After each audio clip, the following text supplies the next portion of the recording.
If you watch the news, you know exactly which cities are the most dangerous in America. But what if the data tells a completely different story? What if everything you think you know about crime in this country is wrong? I analyzed the latest FBI crime data, population numbers, and crime trends to cut through the hype and fear. The results don't just surprise, they completely dianpoo conventional wisdom. This is the real list of the top 10 most dangerous cities in America.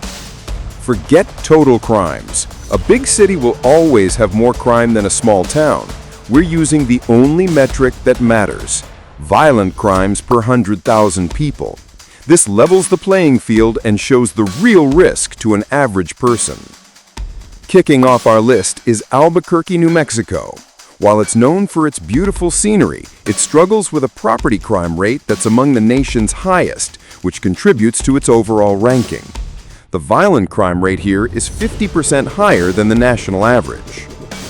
At number 9, Milwaukee makes the list due to an alarming trend, a 40% rise in violent crime since 2019. The data shows car thefts are a massive problem here, with a rate nearly triple the national average. Here's our first shocker.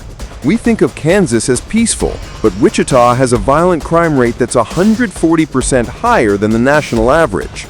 This shows danger isn't always where the media points its cameras. Memphis is a city of extremes. While certain areas have significant challenges, the data reveals a critical insight. Over 60% of violent crimes occur in just 15% of the city's neighborhoods. Perception, a dangerous city. Data, specific, concentrated crises. Here's the biggest perception versus data mismatch. Everyone thinks of Detroit as America's murder capital, but the data tells a story of dramatic change. While still high, its violent crime rate has dropped by over 30% in the last decade. It's not even in the top 5. Little Rock, Arkansas is a small city with a big crime problem. With a population under 200,000, its violent crime rate is a staggering 1,700 per 100,000 people, more than double the national average. This is why per capita data is so important.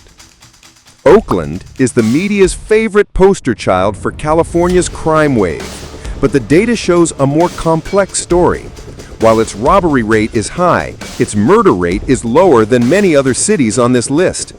The perception is often fueled by its proximity to media hubs in San Francisco.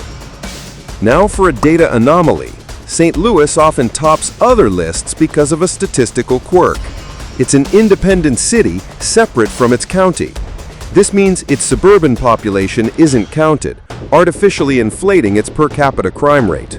The reality is dangerous, but the ranking is misleading. Baltimore's struggle with violent crime is a persistent, long-term trend. Its homicide rate is consistently one of the highest in the country. The data shows no significant decline, making its crisis one of the most stable and tragic in America. And the number 1 most dangerous city in America, according to the latest FBI crime data, is Memphis, Tennessee. With a violent crime rate of 2,400 per 100,000 people, it's in a category of its own. The data is clear, and it's devastating. But wait, remember number 7? There's a bigger story here. Here's the truth the media never tells you. Memphis is number 1, but St. Louis might be. Baltimore is terrible, but Detroit is getting better.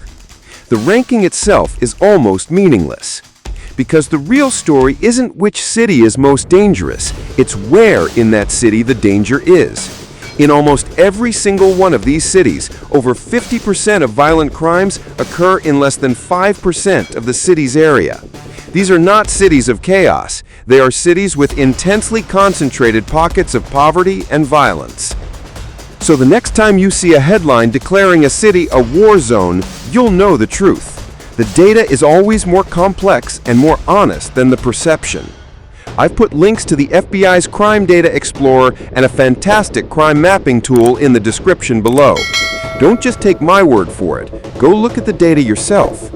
If this video changed your perspective, share it, and let me know in the comments which city's ranking shocked you the most.